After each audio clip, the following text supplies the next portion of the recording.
Իշխանში ռեստավրացիայի შესახებ საქართველოს და Թուրքეთს შორის მოლაპარაკება შედგება. Ამის შესახებ ინფორმაცია სულ ცოტა ხნის წინ საქართველოს კულტურის სამინისტრომ გაავრცელა.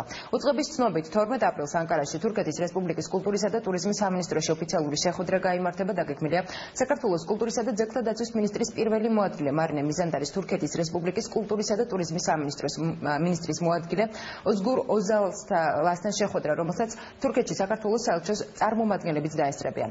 რა მდგომარეობა ამჟამად იշխანში? ამის შესახებ ინფორმაცია მაესტროს ხელნაწერთა ეროვნული ცენტრის დირექტორმა ბუბა კუდავამ მიაწოდა. დეტალებს კი ნინო არხულიანი გაგაცნობთ. ტელეკომპანია მაესტრომ ეს კადრები 7 აპრილს ტაო კლარჯეთში გადაიღო. ეს უკვე 8 აპრილს გადაღებული კადრებია, რომლის ავტორიც ბუბა კუდავა. ისტორიკოსი ამჟამად ტაოში იმყოფება და ამბობს, რომ თურქულმა მხარემ მსგავსი ფორმებით ტაძრის რეაბილიტაცია ნაწილობრივ შეაჩერა.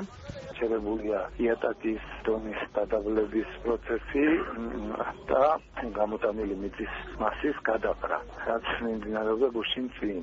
ახლა ამ ეტაპზე უბრალოდ მუშები აშენებენ ხარაჩოებს, ერთი, მეორე გამოთავისუფლებული მიწის მასიდან გამოარჩევენ სხვადასხვა სიძველეებს, ერთი მხრივ ფრაგმენტებს, მეორე მხრივ მოზრდილ ქვებს. სამუშაოების დაწყება ზედამხედველობის გარეშე დაუშვებელია, ასე კულტურული მემკვიდრეობის დაცვის სამსახურის ხელმძღვანელი ფიქრობს. მისი თქმით, უძველესი იატაკის აღმოჩენისთანავე მიმდინარე რესტავრაცია უნდა გაჩერებულიყო.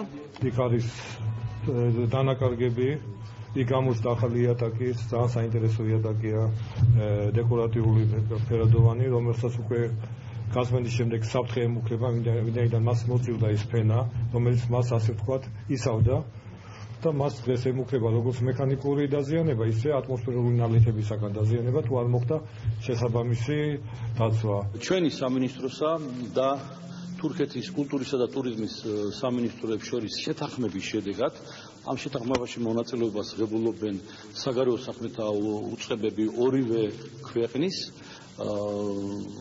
დავადგინეთ შემდეგი, რომ ზეგ 12 აპრილს ანკარაში შედგება შეხვედრა ჩვენი სამინისტროების წარმომადგენლებს შორის.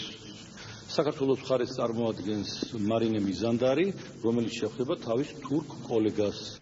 ოშკი და იშხანი ქართულ მხარესთან ამ ეტაპზე მხოლოდ მათი რეაბილიტაციის საკითხი განიხილება. ხანძთას, ხახულის, პარხლისა და ოთხთას მონასტრების აღდგენის აუცილებლობაზე ექსპერტები ხშირად საუბრობენ, თუმცა საკითხი ამ ეტაპზე დღის წესრიგში არ დგას.